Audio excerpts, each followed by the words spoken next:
Hello, welcome back to the channel. Today we're diving straight into how to use UPBASE for workplace safety audits. The first important step is to create your audit project. Log into your UPBASE account and navigate to the Projects tab. Click on Create Project and name your project something that relates to the upcoming safety audit.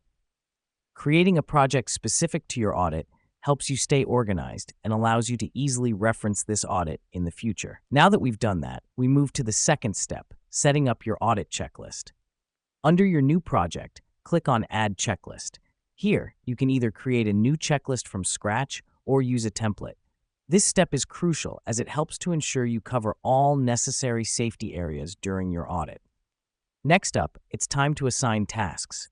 On your checklist, you'll notice an Assign Tasks button.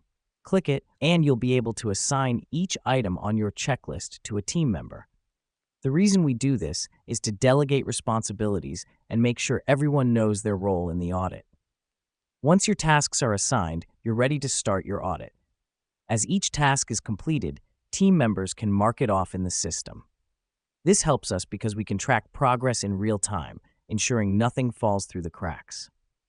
Lastly, after the audit is complete, you can generate a report. In your project, click Generate Report to get a detailed breakdown of your audit results.